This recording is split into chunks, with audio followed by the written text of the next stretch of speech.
pounds, and they're different. They range differently from everyone, but and from country to country, to be fair. Different countries have different tax laws, so with different vehicles. But from your point of view, at the sort of normal end, I'm not going to call it the low end because I'm in that boat as well. It's as tax efficient as you can get it. That's where you start. You use all the tax efficiencies, and then you step up into different things.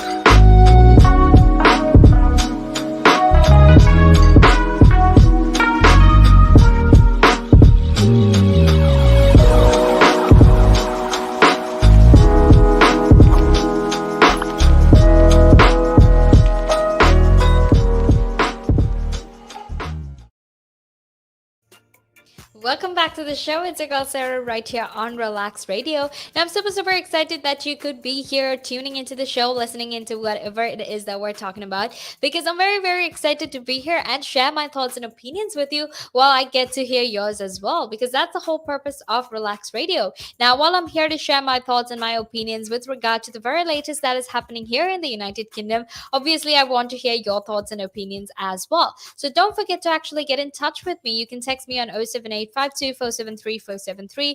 Get in touch with me, share your thoughts, share your opinions with me, because obviously I would love to hear what you have to say, right, with regard to this traffic light travel system, how complex it is, the criticism that the government has received because of it. Please do get in touch with me and share it with me, because I would love to hear what you are saying. All right. Now, something else that you can do, something else that we can talk about, obviously, is what exactly is this? How exactly does it work? Now, I know you have a lot of questions with regard to it, so we'll be answering all of your questions right here. And all you need to do is just listen in, right? And while you're at it, you can actually go follow us on our socials as well. You can like us on Facebook and follow us on Instagram, Twitter, and TikTok. And make sure that you're always updated and informed about the very latest in terms of, the change that we're having, in terms of how we're actually moving forward. All right. So don't forget to do that. Don't forget to share your thoughts and opinions with me, because like I said, we have a lot to be talking about. All right. So right now, let's actually head back into a conversation. And I also want to very quickly remind you that you can go download an app and be a part of the show. That's all you need to do. Just download an app which is available on both the Apple App Store and the Google Play Store. Make sure you tune in and make sure you're listening in from anywhere in the world at any time of the day. Don't forget to do that. All right. Now let's actually head back into our conversation, because I want to tell you about, this traffic light system. What exactly is this traffic light system? Now, it was introduced across the UK from May, and this system actually includes a green, amber, and red list of countries, with each color basically meaning different rules around testing and quarantining. All right, which is basically, it's the basic of it. That's pretty much what it simply is, right? Different zones, different colors means that it has different quarantining rules, and it has different testing rules as well. Now, Transport Secretary Grant Shapps actually introduced the new system by saying, we want a summer in which we can finally reunite with our families and our friends, where we can travel to places that we love, and we want to start looking outward again, right? Because that is something that we have all missed in the past few months, especially with COVID, especially with all of the changes that were taking place. Something that we have all missed, obviously, is going and traveling all around the world. Okay, so that is what we want. That is what that is what anyone wants. So that's why this traffic light travel system was in fact introduced. Now, he also said that these lists were actually put in place so we can travel without having to look over our shoulder and worry about what exactly is going to happen. Right now, the lists and their first updates, however, were in fact much more cautious than we actually expected them to be, right? Which I think is with fair reason, because even though we have one of the best vaccination drives in the world, even though we're vaccinating at quite a fast amount and whatnot, it's still not necessarily the most safe time to be going out or going on trips and traveling between countries, right? So obviously that's what obviously that's what we are talking about, right? And that's why these things were actually much more cautious than we expected them to be, because of how we had to actually change the rules and whatnot. Okay, so in terms of the rules, here's what actually the rules for each traffic light color are, and what exactly you need to keep in mind. Now, for example, if we're taking green, Green actually requires one pre-departure test up to 72 hours before returning to the United Kingdom. All right, and then you have to take one more PCR test on or before day 2 of arrival in the United Kingdom, and you don't really have to quarantine unless a test is positive. All right, now countries with low cases and deaths and high vaccination rates and low numbers of variants of concern have actually been given the green light. Okay, so it's worth remembering that other countries travel policies actually differ very much from us. So even if our government says, look, it's okay, you can actually go to these countries and you can actually, enjoy yourself, that might not necessarily be the case for us, because they might not allow people from the United Kingdom into their country, right? Because these countries are different, they have their own restrictions, they have their own bans. So it's important to keep that in mind before you actually, go on that trip and try to get into that country. All right, now that is one thing you need to keep in mind. Now, something else you need to keep in mind is that these countries may also have their own testing requirements upon arrival. And although some have said that they plan to waive off quarantine for fully vaccinated travelers, there might actually be other differences. So make sure to keep that in mind, because right now we're going to head into a small break. And after that, we will be back to keep talking more about this. But until then, make sure you stay tuned. Again. But now, if you say to a child, if I went up to a child and said, you've had one to forget, God, there'd be an inquest.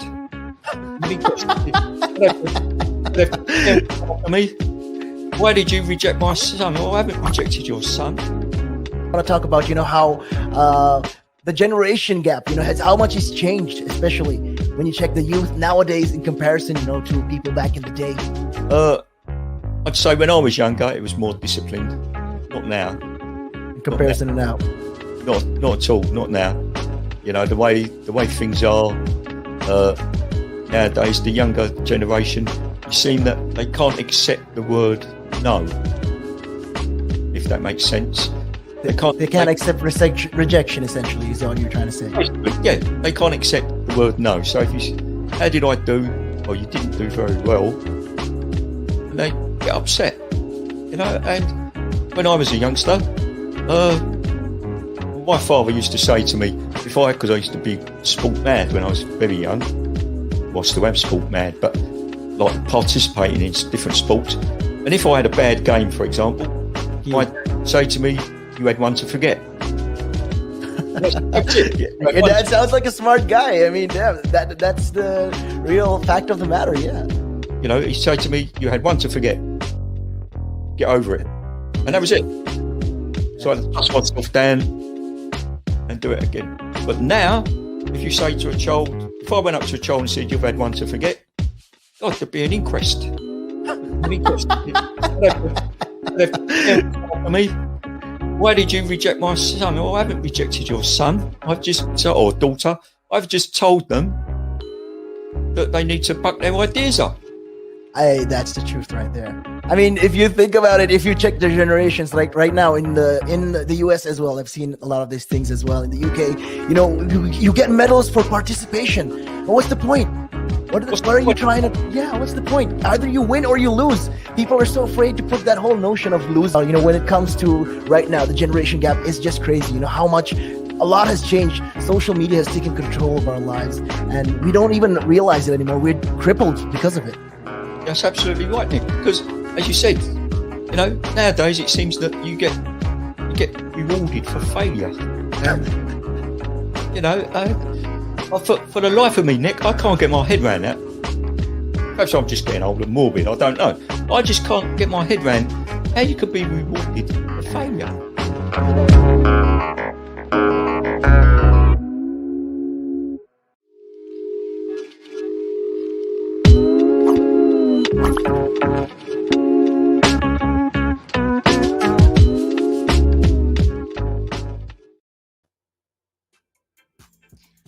Welcome back to the show. It's a girl Sarah right here on the Sunrise, and I'm here to keep you company all the way until 9 a.m. But from 8 a.m. to 9 a.m., Hipa will be here and we'll be talking about a lot of interesting things as well. So make sure you stay tuned. Make sure you share your thoughts and your opinions, because I would love to hear what you have to say.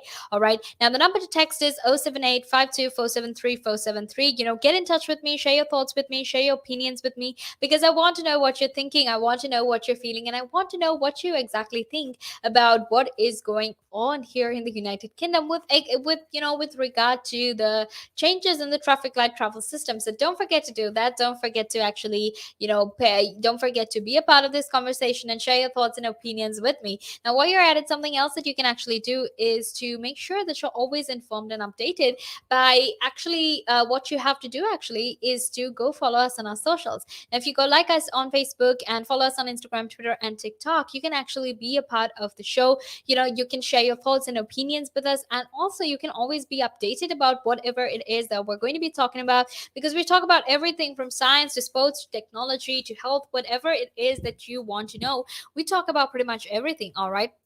So make sure you stay tuned, make sure you share your thoughts and opinions with me, because I would love to hear whatever it is that you have to say. All right. So don't forget to do that. Now, I want to very quickly remind you that you can, in fact, go download our app, which is available on both the Apple App Store and the Google Play Store as well.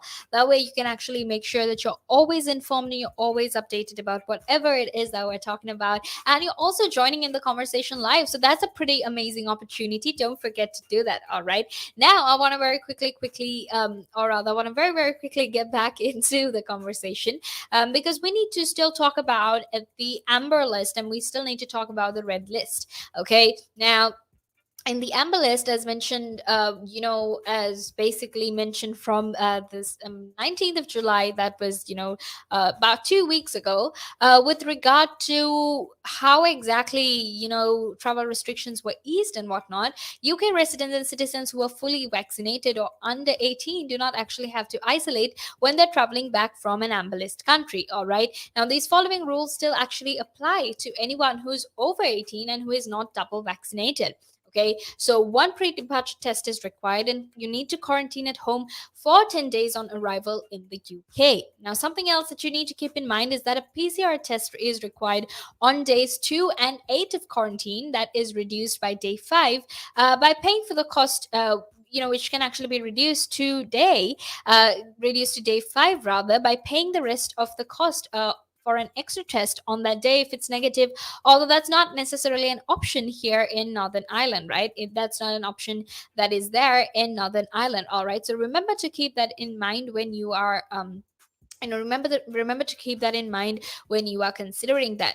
All right. Now, something else that you obviously need to keep in mind is which countries are actually considered a part of the amber list. Now, amber countries actually include mainland Spain, Greece, and France, and more than 100 other countries, with a lot in Europe. All right. Now, obviously, I'm not going to be reading out the entire list to you because it's a pretty long list. However, you can go and look it up on the internet, because that is where all information is available. So don't forget to do that. And we also need to talk a little bit about the red list, which is basically countries that are considered to be dealing with the pandemic in the worst way possible. All right. Now, these countries, you're actually required one pre-departure test, and on arrival, passengers actually have to quarantine in a hotel for 10 days at a cost of £2,285 per person. All right. So if you're going to take all of those 10 days in the, you're going to quarantine all of those 10 days, you actually have to make sure that you stay in a hotel that is recommended by the government, right? Because the government has they've basically come into contract with a lot of other hotels that are actually willing to they've basically come into a contract with a lot of hotels that are willing to provide quarantine, but you have to obviously pay them, right? And for you to pay them, you actually have to make sure that you travel into specific countries that are considered green list or considered amber list, so that way you don't actually have to spend a lot of money and you don't have to think about quarantining. However, you have to be fully vaccinated to do that. So like I said, for you to, if you're in a red country, if you are in say if you're traveling to a country that is in the red list, or you're traveling back from a country that is in the red list, you have to make sure that you have a PCR test, because on days 2 and 8 of quarantine, you're actually required to get a PCR test, right? And that's in fact included in the quarantine hotel package as well. And passengers must book and agree to pay for a quarantine package before departing for the United Kingdom. All right. Now, that is this agreement that exists where you have to necessarily say, look, I will do it. If not, you can actually possibly be kicked out. All right. And then you also have you have there are actually 60 red list countries in total, with Cuba, Indonesia, Myanmar, and even Sierra Leone. All right, and those were the recently added ones, but obviously there is Brazil, the Maldives, South Africa, and India as well on that list. All right, so make sure you stay tuned, because right now we're going to head into a small break, and after that we will be back to keep talking more about this. But until then, make sure you stay tuned, because we're going to head into a small break now. Valuations that you place on an asset are always behind you. It's always in hindsight. It's never in front of you. And that's one of the challenges, right? Because you're always valuing what happened yesterday. And what you need is what's going to happen tomorrow. What am I saving or investing for? Why am I doing it? When will I need the money? And how much money do I need? Yeah. So that's quite important, because when you're looking at your net worth, you got to start and say, well, what do I want my net worth to be, so that there's a goal, and then work backwards. How do I get there? And if I can start with £50 or $50 a week, if I save that every week, and you can go online and use calculators online. I don't have